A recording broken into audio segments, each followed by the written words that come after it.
The other way around. Yeah. Okay, awesome. All right.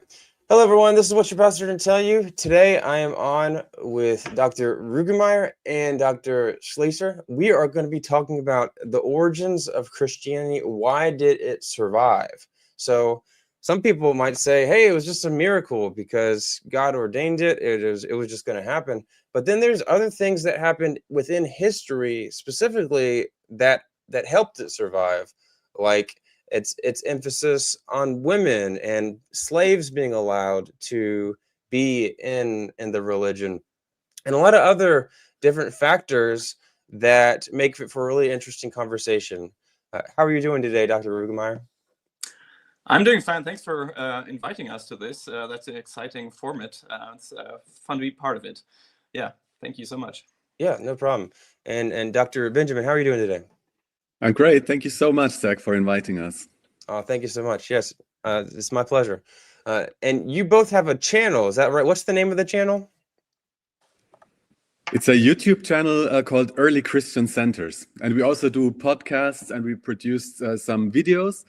For those who speak or understand German, there's also a German YouTube channel called Ecclesia. So it's both channels on YouTube with different sets of videos. Okay, awesome. Yes. And you've had some very big name people come on. Tom Holland, Bart Ehrman, and you also have N.T. Wright. So those are some really big names. That's a pretty prestigious group there you have. So Dr. Rüggemeier, if you could summarize, say in 5 minutes, or I don't know, maybe 2.5 if you both want to talk a lot. If you could summarize what elements made Christianity survive, what would you say that are the biggest reasons you think? I think I would start with a more general answer and say it's Christianity's ability to adapt to ever new contexts. So adapt to urban contexts, be relevant in different urban spaces, and be able to have assemblies at very different places, for example, or to be able to adapt existing genres to very new formats. So we have biographies and historiography as two genres in antiquity, and then Christianity comes up with something we nowadays call gospel. So it's something in between those existing genres, and so it's adapting to that, or it's adapting literature for people, not only the educated not only the educated social elite, but adapt literature to people with lower education, and be able to have something they can identify with, so create stories that are produced in this new movement. Also adapt to coming from a Jewish context, and then have translating it, adapting it to a more pagan context. So we have all those kind of adaptations, and it's continuing over the first decades and century in quite different ways, and that's something that's it's more and more fascinating me as I'm doing this kind of research. Fascinating. Dr. Schliesser, did you have anything you wanted to add? Yeah, it's quite similar to what Jan was already saying. I would also argue that the identity management of early Christianity was always quite fluid and quite adaptable. I once wrote an essay and tried to define some key fields of tension that Christianity was able to combine or to bring together or could balance really. And the one thing is between simplicity and education. So there's a simple lifestyle, simple morals. Of course, they become more complex, but at the beginning, they're quite simple. And also the belief, like believe in the Lord and you will be saved. That's quite simple. And on the other hand, you have intellectual engagement. You have learning, openness to learning, education, letter writing, gospel writing. So that's the first tension that Christianity was able to combine. And what Jan was already saying, between deprivation and privilege, you had slaves, you had the poor, but also you had people from the elite or advantaged members of the communities that Christianity was having their communities, like Erastus in Corinth, for instance. A third tension that Christianity was able to balance is individualism and communal life. There's a lot of individualism. It's a personal faith. It's about one's own justification. There's something like a totalizing discourse on the one hand, and on the other hand, you have communal life, communal sharing. Christ groups turned to the poor, to the marginalized, and brought them into the view of the society. And the fourth balancing is between charism and office. There are these spontaneous spiritual experiences, prophetic phenomena, exorcisms, all those spiritual things on the one hand, and on the other hand, you find early on something like a structured leadership, and that was brought together somehow. You had adaptation to the situation in the communities. You had something like a synchronism. That is also part of what Jan was saying, the adaptation. And on the other hand, a very distinct community. So adaptation and distinct community as the fifth mark. And as the sixth mark, I would call it exclusivity versus adaptability. On the one hand, you had clear boundaries, an exclusive self-designation. Christians would call themselves the holy ones. That's quite exclusive. And on the other hand, they would adapt to new contexts and members. So overall, the ability to bring together those tensions, I think that was a large part of the success of early Christianity. Right. Yeah. And in that way, with all of those distinct markers, even today, it wouldn't be a surprise at all if that group were to start over, and we would see that. We probably see that growth anyway, just because it's just very, very unique in what it's able to do there. So a lot of interesting stuff. I hope we'll have to continue what you just said there. Dr. Schliesser, for those that might not be aware with this cultural environment of the 1st and 2nd century, could you just give us a cultural quick layout of, obviously not all the cults, because apparently there's an endless amount, but just the general cults, what were their key similarities and differences with Christianity? That way people just have a general idea of what it looked like in that culture as Christianity is growing. Yeah. So the first thing that is important to note is that those ancient cities that Christianity came to were full of different cults, of different associations, of philosophical schools, of local gods, of family gods. Of course, there was also the imperial cult when people would venerate the emperor. And important names are, for instance, Isis, the Isis cult, or the Mithras cult, and many, many more. And oftentimes people were able to select which cult they would like to follow. And that's also something true for Christianity. People would be able, most of the time, just to decide to be part of a Christ group in a respective city. And Christianity shared a lot with this world of the cults and of the associations. Like they would get together on a regular basis, they would have meals together. There was some kind of patronage with a patron, leading the group, also giving money to the group. Oftentimes it was also like a household setting. Many associations also had like an ethical expectation. You had to do the right thing in order to remain part of the group.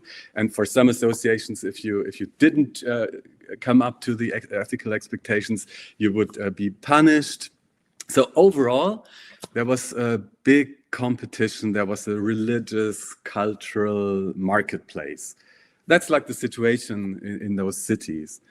And then the second question is, of course, how was Christianity different? I think we talked about that already before in the previous question. I would mark a couple of items that I think are important. I think Christianity was more mission driven than the other cults. The Apostle Paul traveling throughout the Roman Empire, we know of no association or of another cult that was as purposefully missionary as early Christianity. And compared to some mystery cults, it's interesting to see that Christianity wrote letters, gospels. A mystery cult would not produce letters, would not produce biographies of their founding figures.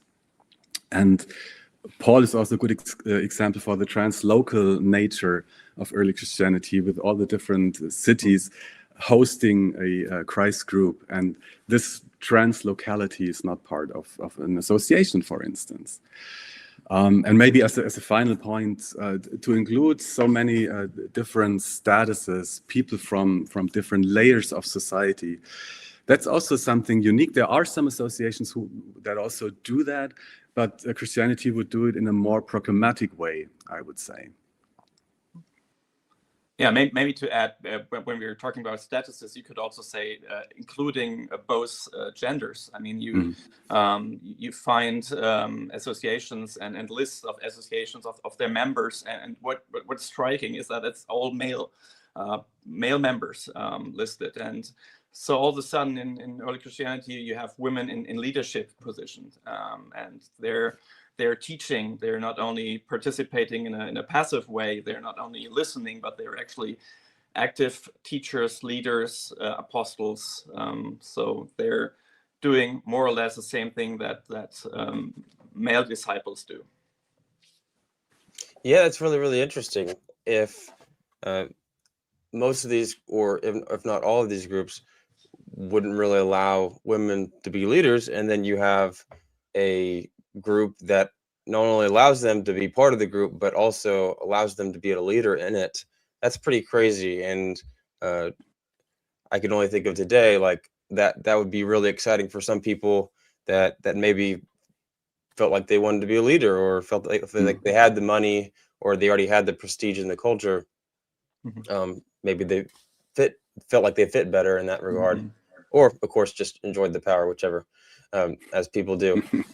But Dr. Schliesser, if we were living around the year 100, what reasons would there have been to think Christianity would not last, especially compared to other religions at the time? Was there anything that would kind of make us hold back, like, I don't know if this thing's going to really last here?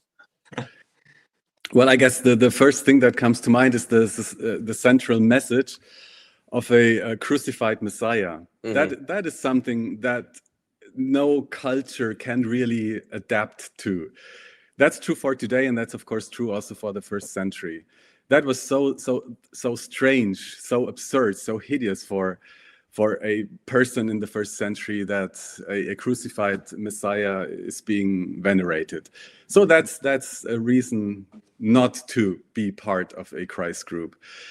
And from a more sociological perspective, I think those Christ groups were quite small, 1 dozen, maybe 2 dozen members. So they were fragile, small. Oftentimes they were attacked by the civic office or by the police. So they had their struggles in surviving. So the suspicion from authorities, they had internal disputes. Though there were many reasons why one would not become part of this kind of group. And also the ethics that we also talked about, caring for the sick and poor, that was not widely valued. Philosophers often despised it. They would advocate apatheia, so freedom from passions, and not empatheia, so this kind of emotional involvement that Christianity was propagating. So bottom line, one could actually argue that the reasons against Christianity at around 100 were greater than the reasons for becoming part of a Christ group. And I would also add the whole idea of resurrection and afterlife. So that's for an ancient person, that sounds odd, because if you talk about salvation, you think of everything that's happening in this time. So it's if you're sick, you becoming healthy again. That's salvation. That's soteria. And all of a sudden, there's this hope that the afterlife will be better than what you expect in your life here. So that's something also very odd for an ancient person. Yeah. Which, yeah. Yeah. And Dr. Rüggemeier, so this is kind of a similar question. When people hear that Christianity survived antiquity, they kind of assume that it was inevitable. Like, of course, that was just what's going to happen, of course. Was there anything different than the previous question that kind of makes it a surprising outcome that when we look in the ancient world? Or was that kind of the same question? It is very the same question, but it's I mean, it's what we could add also is that it's that Christianity doesn't stay a local phenomenon. So it has so maybe it's odd for people at different places actually. But it's in all those contexts Christianity finds ways to communicate its central message, and then become attractive for people from different social, educational, and so on backgrounds. So it's fascinating that those core values and views are actually not adaptable to different contexts, but it's the way Christianity communicates its own values and central views and beliefs that explains why it's in the end survived. Yeah. And Dr. Rüggemeier, additionally, do we have any idea about each individual local Christian group as far as money goes? Was it just completely random? You had some groups that maybe had quite a bit of money, some of them that were very poor. Obviously, we had some people that had money and some slaves in groups of what we found. But any thoughts on that?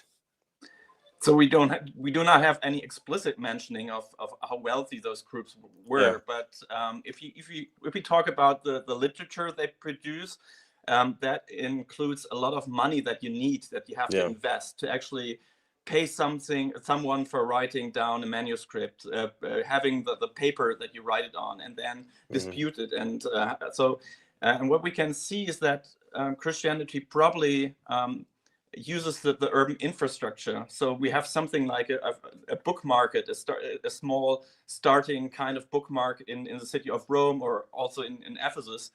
And early Christianity obviously uses this infrastructure. So it's not that people in those communities do all the letter writing and production of literature on their own, but they're using the infrastructure that they find in those urban centers. And that's probably one of the explanations why early Christianity is so successful in urban centers.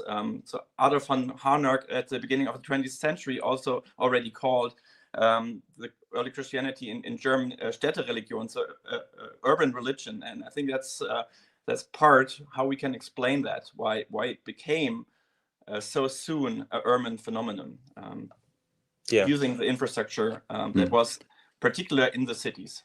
Yeah, and just for the audience sake, for the people that not as good with the vocabulary, what does urban mean? So urban simply means it is a big cities where Christianity grew the most and was most successful.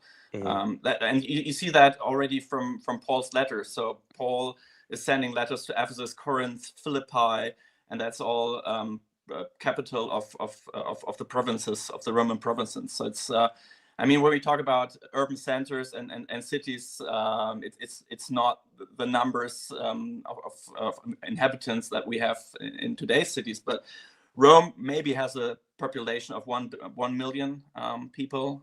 Ephesus maybe 500,000 people. So smaller than cities nowadays, but in ancient times that was the main cities in the Mediterranean world. Yeah. Maybe Zach, if I could add, because I find your question important about the money issues. Because oftentimes from ancient times onwards, Christianity was labeled as a religion for slaves, so for the poor, for the marginalized, for those without education. And that goes all the way through up to Nietzsche, for instance, the German philosopher who would call Christianity a religion of slaves and for slaves. Yeah. And what Jan was just saying, it was quite expensive to produce and disseminate books.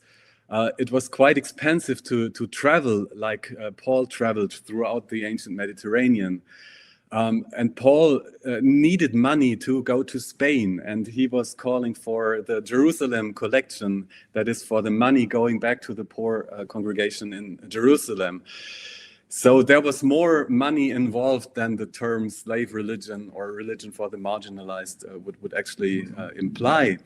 And we do know of some people with more money, and I mentioned two of them before, Gaius in Corinth and also Erastus. They had houses, they could host people, they had money to give to the communities. And that's part of the success, again, that Christianity was able to include slaves and the sub-elite from early onwards. Maybe to add another person, you could add Phoebe, who's bringing Paul's letter to Rome. She's actually on business travel. She's a businesswoman. She's doing her own business, and Paul uses the situation that she's traveling to give her the letter. Maybe he actually starts writing his letter because he knows of this upcoming travel, and that's a thesis of Michael Walter, my colleague in Bonn.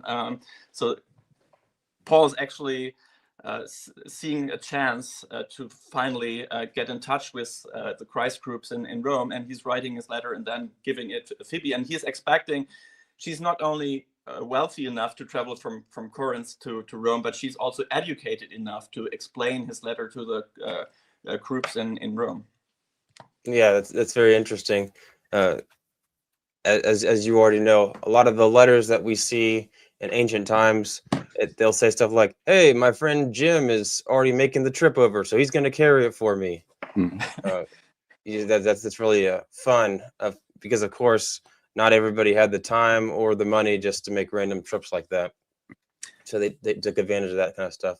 But then again, I mean, what's surprising about Paul's letter is he's not only saying, "Hey, I'm fine. How are you?"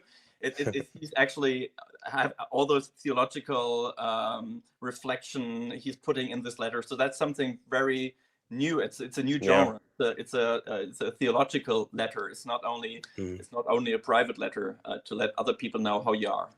Right. Yeah. There's no. I brought 17 bags of grapes. Can you send me my money appropriately? Thank you, please. So actually, the average length of the 20,000 papyrus letters we have is smaller than the Philemon letter that Paul wrote. So and the letter to the Romans has like 7,000 plus words, and that's not a letter anymore. And that is again something that is new in early Christianity, that this kind of genre, a new kind of letter writing, was invented to convey the ideas that were being developed in early Christianity.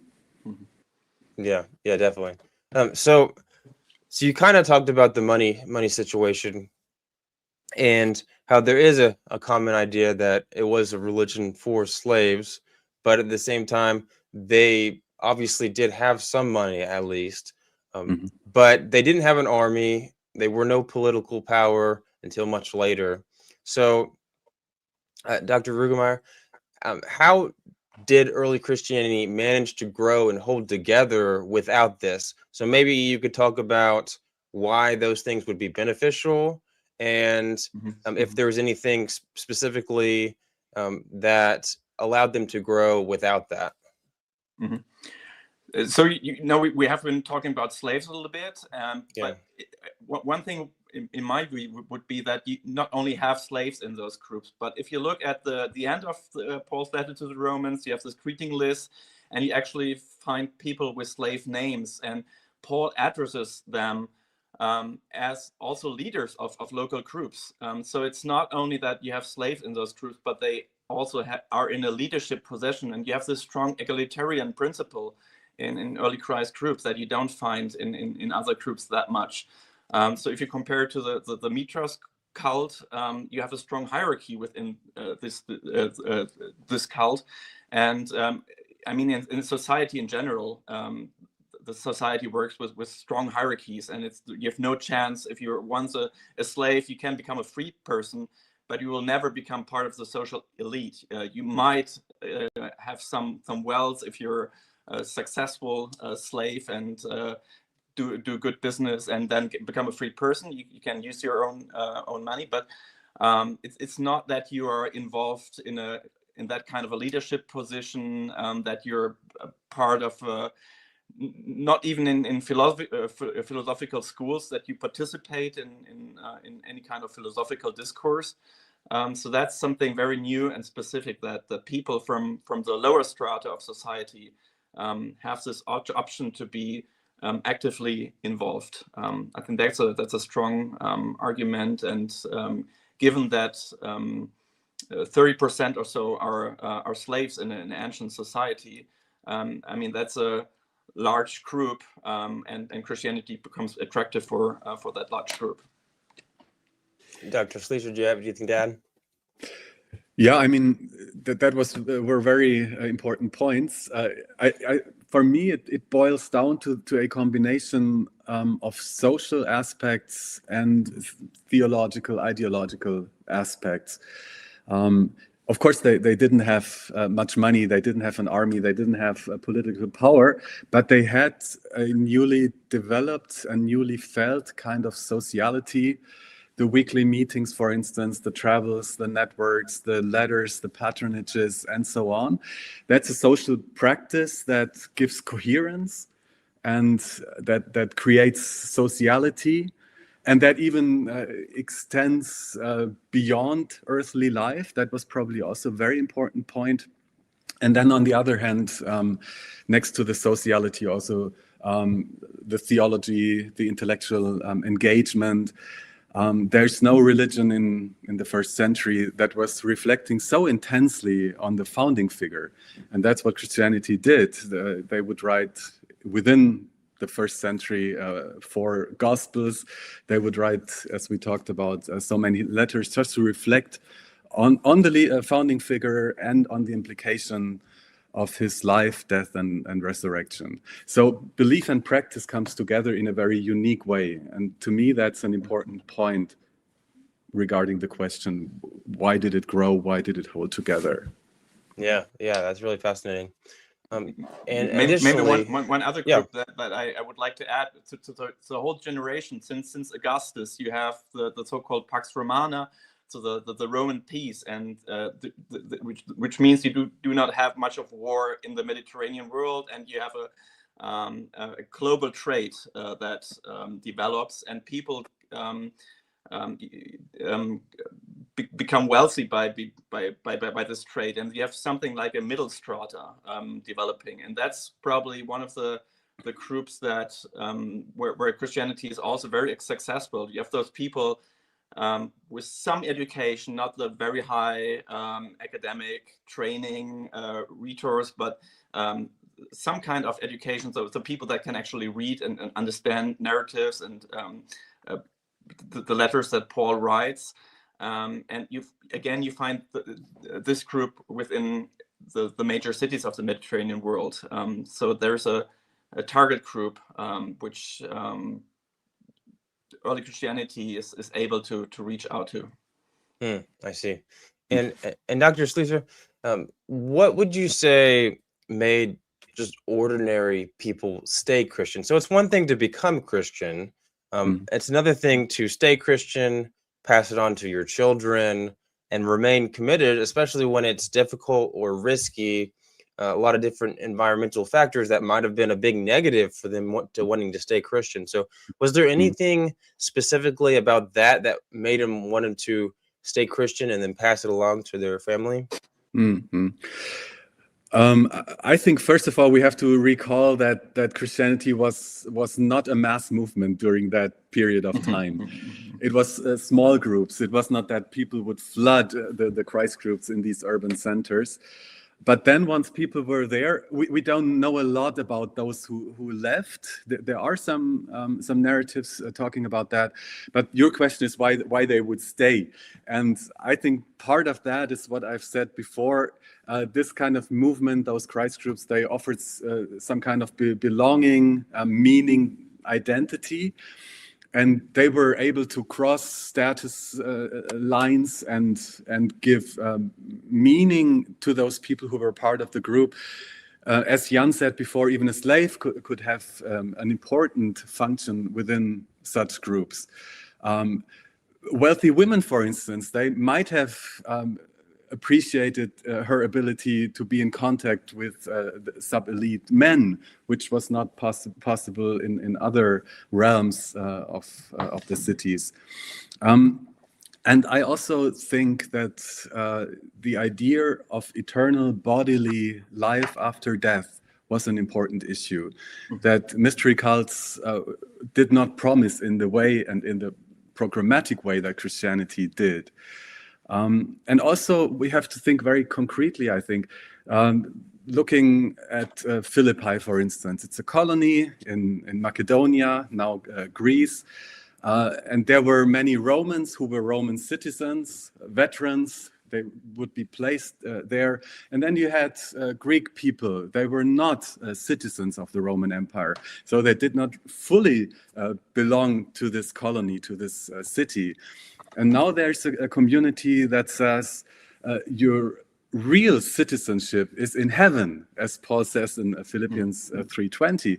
And that gave to those Greeks and also the Thracians, another group in Philippi, a new kind of belonging. And this new kind of belonging was probably one of the reasons why people would actually stay in this group. I see. Dr. Rüggemeier, did you have anything to add there? Yeah, I think it's. I would also point out to the idea of a resurrection and the idea of an individual resurrection. So it's not only some vague understanding of some community being restored, but it's about the individual afterlife, and that seems to be attractive exactly for this middle strata of society that actually by its own wealth develops some individuality in their life here. And then it seems attractive that this life continues, and so the idea of resurrection becomes attractive to that part of society. Mm-hmm.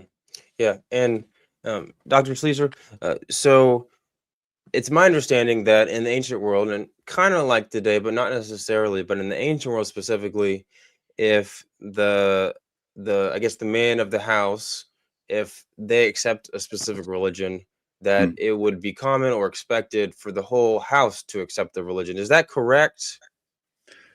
I would say so. That's basically correct. And it's also reflected in some of New Testament texts when it is said that he was baptized and the whole house was baptized as well. So the pater familias, like the father of the family, he was like determining also the ideological, the belief way of the members of the household. Yeah, that's interesting. We also have the opposite proof, so that the paterfamilias accept that among his slaves there's Isis cult, for example, and so it's not necessarily, but very often it was the case that it was determined by the decision of the paterfamilias, and it depended on the acceptance of the paterfamilias whether you could be part of another cult or not. Yeah, so I guess in some ways Paul might have been like, we got one, that's all we need. We got one, we got them all. There you go. Just get then one person. Of course, what I said before, the individual faith was also very important for early Christianity. Yeah. It's not just being part of the group or the family, but it's also very important for the individual to become a part and to say yes, to put it more in more modern terms. Yeah.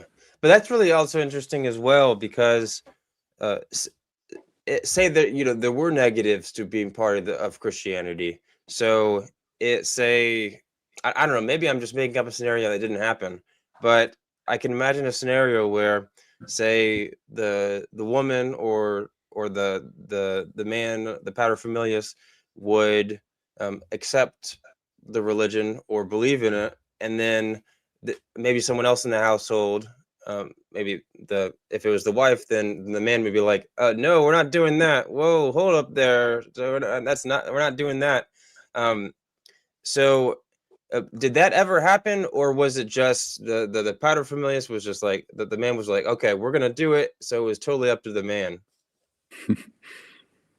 I mean, we find issues like that addressed in the New Testament. So in 1 Corinthians, Paul is assuming a situation where the husband is not a Christian and the wife is Christian, and then how to deal with that situation. And probably that was maybe not common, but it occurred, and then early Christianity had to react to that. And we actually find later early Christian narrative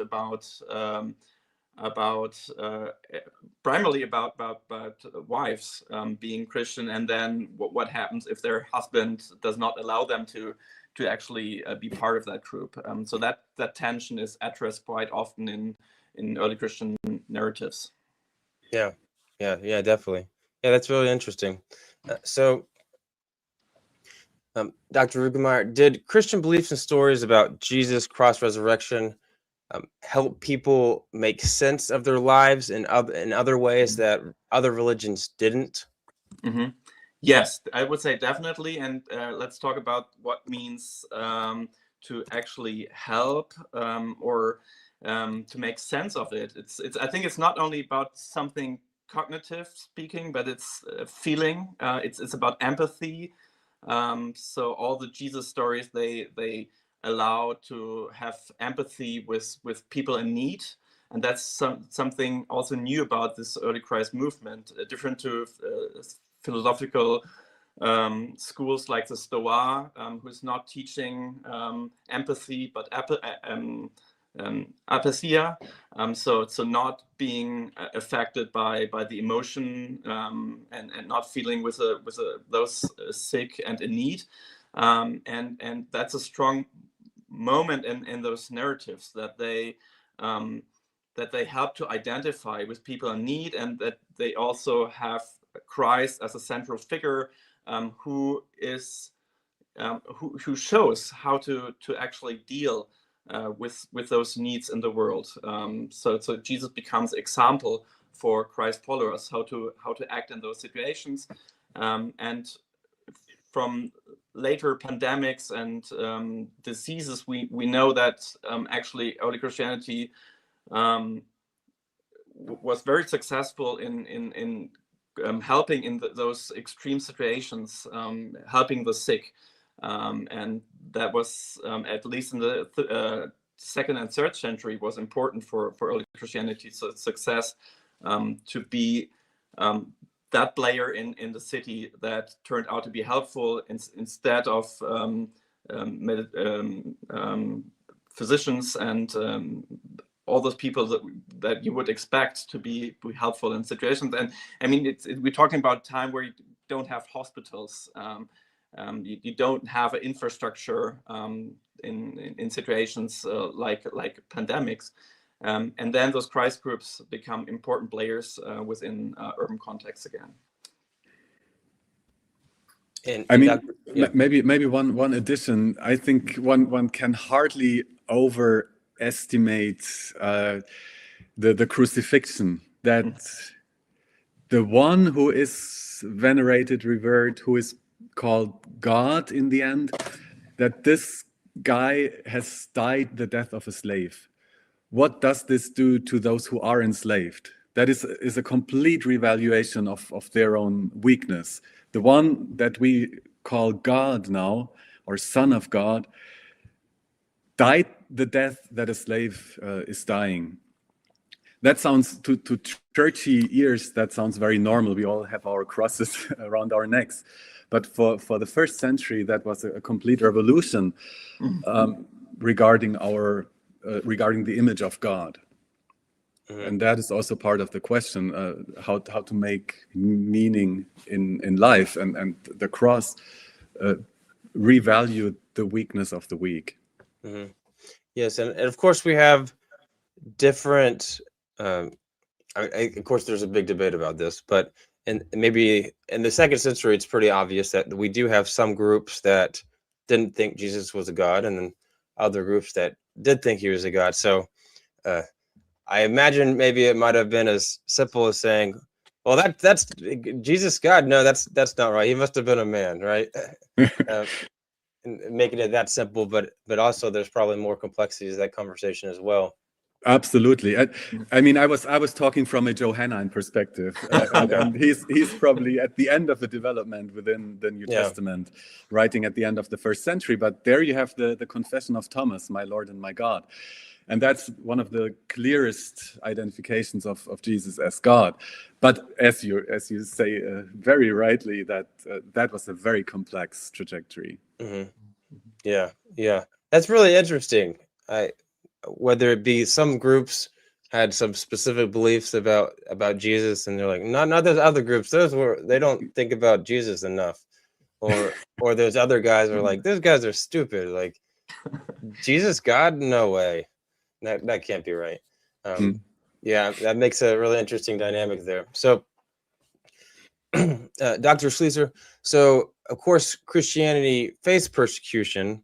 There is a debate about how much there was actually of disagreement or of persecution, but there was also internal disagreement all throughout the letters of Paul and other texts, and even failed expectations of what or when people thought Jesus was going to come back. Of course, that's also a debate about who specifically believed that. But there were definitely people that thought that Jesus was going to come back very, very soon. So was there anything specific about those situations that I guess would be surprising that that Christianity would have stopped, like we would expect them to stop if something like that happened? Or was it there was just some things about Christianity growing that were just so strong that they kind of overcome those things? I mean, that's probably one of the $1 million questions of New Testament studies. Yeah. What about the expectation of the end of the world? Of course, you can see reflections or developments already within Paul's letters.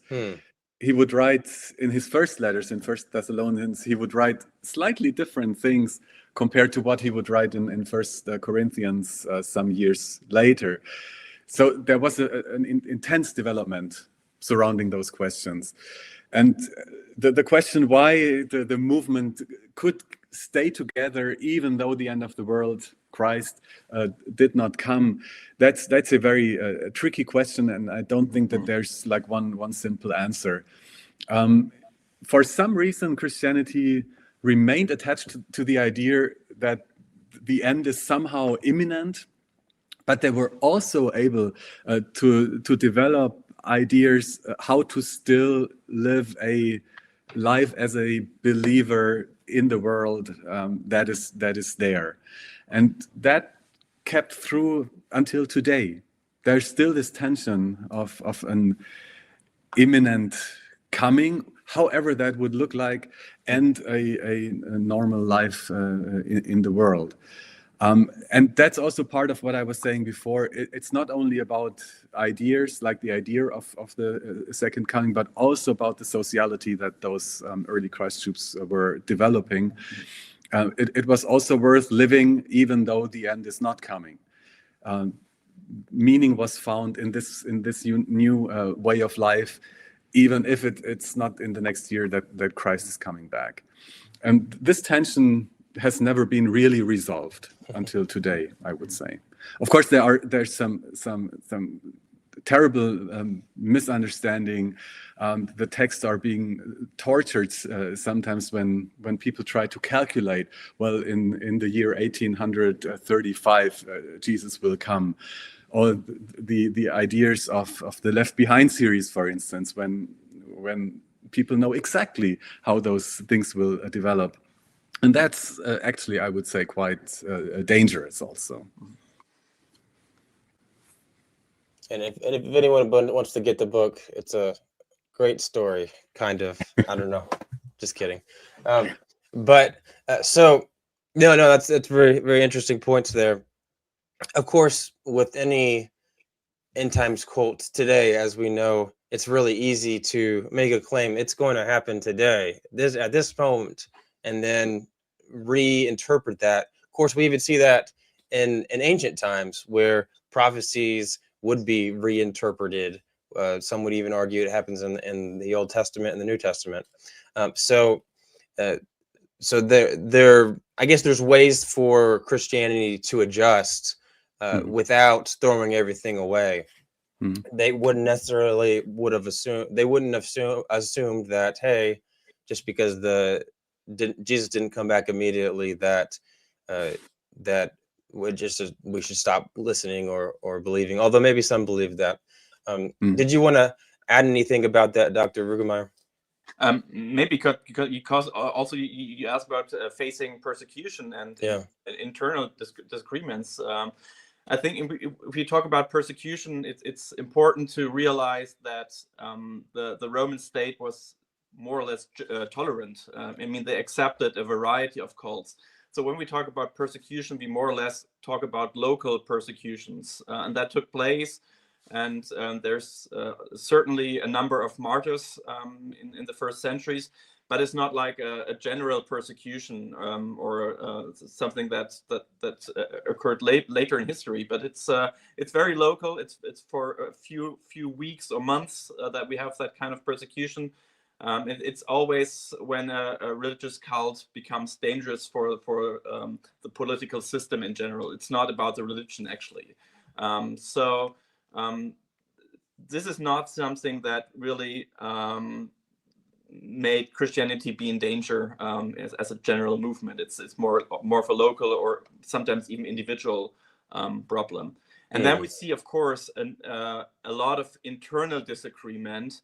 And the early Christian writings are full of polemics and disagreements. But being in disagreement also means that you have the chance to sharpen your own argument, and that's something that you see from the very beginning. Paul's correspondence with the Christ groups in Corinth. It's not only writing letters; it's being in correspondence and having disagreement and then new arguments, and it's a continued discussion about central topics. And that's something that you find in all times, in the first, or at least in the first 200 years, that it's not only about the polemics and disagreement, but also about finding a compromise, finding new arguments, adapt to new situations. So that's maybe part of what we addressed at the very beginning, saying that Christianity was good in adapting to different contexts. It's adapting your own point of view, your own argument again and again. Yeah, yes, definitely. And from a psychological perspective, I don't know how much research you've done into that, but I'm a student of counseling, and I dive into the psychology a lot. But so persecution is really interesting because a lot of times persecution is what encourages groups to grow. Because they invest so much into it.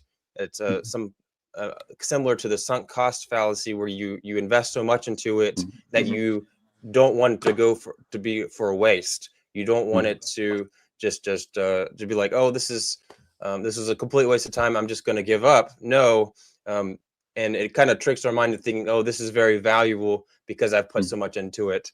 And then and disagreements as well has a similar idea where we have our in groups and we have our out groups, and if there's internal disagreement by itself, we're going to feel a lot closer to our in group, which allows us to want to stay together. We see the benefits in that, even though we're kind of attacking our own Christian group, it still benefits those in groups at least. Anything that you guys wanted to add about what I just said there before we keep going? Yeah, maybe one thing in the question of martyrs and martyrdom. I think you're absolutely right. It showed neighbors and people in the surrounding area that this newfound faith is something valuable, and that might be also attractive. And for early Christian martyrs, I think it's also important to see they were also symbolic martyrs. When you see that Paul was martyred, that Peter was martyred, it's not just one believer that was martyred, but it was a disciple of Christ. It was the greatest missionary of the new movement. If they are martyred, that signals even more strongly that something is going on that is maybe has more meaning than one would think initially. Yeah. And Dr. Rüggemeier, so early Christianity, there was never just one group. There were many different interpretations, many different movements. Could you talk about maybe how that was a strength or a weakness, and how that might have affected survival? I think it's a strength from the very beginning, and that's actually the kind of the approach that we also took in our project to focus on early Christianity as a local phenomenon. So looking at Philippi in a very close look, and then Corinth and Rome and so on. So it has different. It's different at each place, and even in Ephesus, and so in big cities like Ephesus or Rome, you have a diverse Christianities in the plural.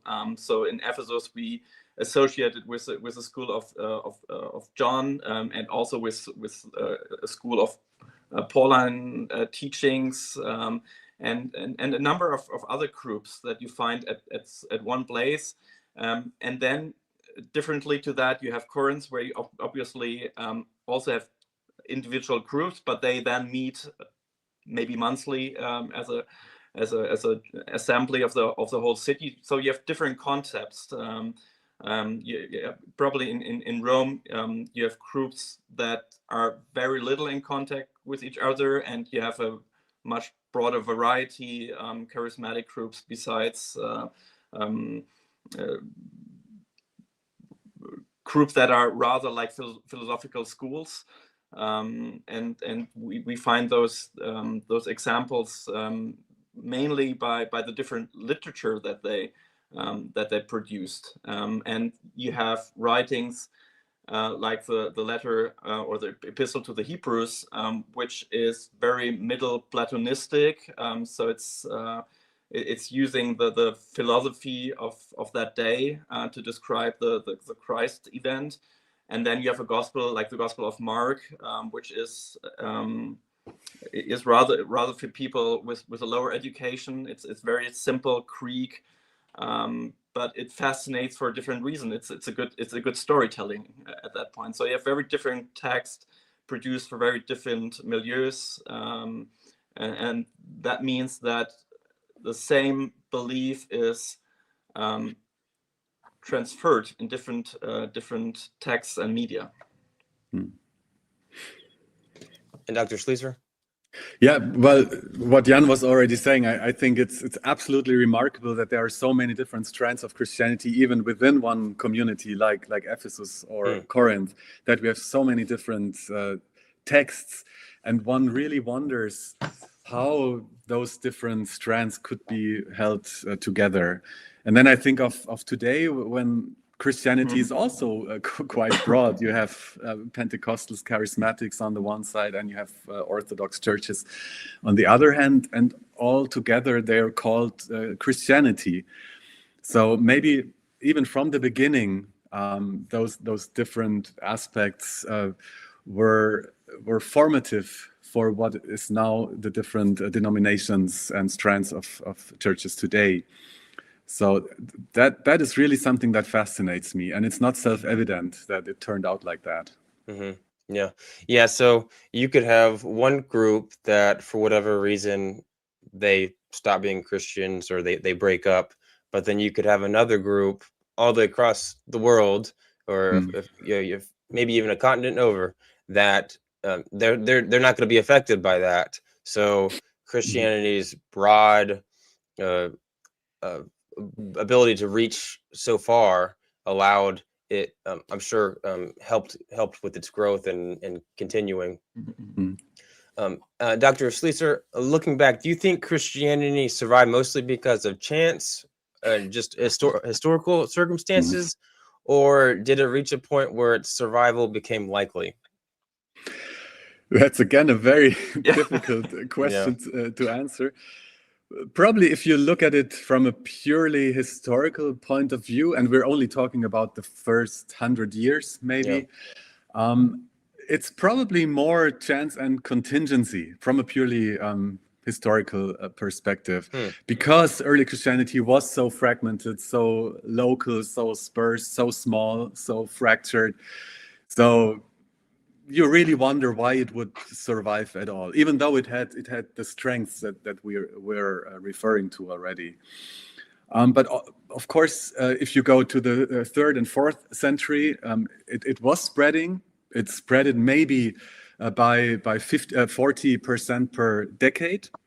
So you have real growth going on, and at some point, and Constantine is often referred to with that event, it became inevitable that it would go on. But why did we reach that tipping point? That's a very hard question to be answered historically. And then, of course, theology would come into play, but that's a very different ballgame, I would say. But I think one of the most important points is that all those different strands of Christianity that we talked about, they were held together by very distinct items. And one of those items is baptism, is the Eucharist, and is like this founding figure, Jesus Christ. For some reason, everything, all the vectors were pointing to Jesus and to baptism and Eucharist, meaning things that are also related to him. And that kernel was, in the end, probably the reason why Christianity could hold on, despite the aspects that would speak against the survival of Christianity. Yeah, and Dr. Rüggemeier? And nothing to add at this point, only to agree with what Benjamin just said. Yeah, and there's also the interesting question of, okay, so even with Constantine, it could have been super popular then, but it could have gone another 200 years and stopped. So so that's really interesting that it just continued for so long, and then you kind of have different groups that kind of branched off of that, like Islam or maybe like even kind of today, like Mormonism, that there's so much diversity and change, but of course, maybe in the second century where you kind of get more of a group together with the proto-Orthodox group there, that might have played an effect there too as well. But if you don't have anything else to add there, it's been a pleasure having both of you on there. Any last thoughts before we go? Yeah, thanks, Zach, for hosting that and for asking this important question that we, of course, at the end did not provide a definite answer to.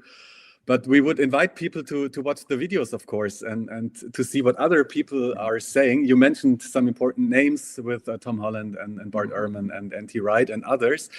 And what we did is we would just ask the people almost the same questions, and we would get so many different answers. And to listen to those answers, that gives you a broader picture.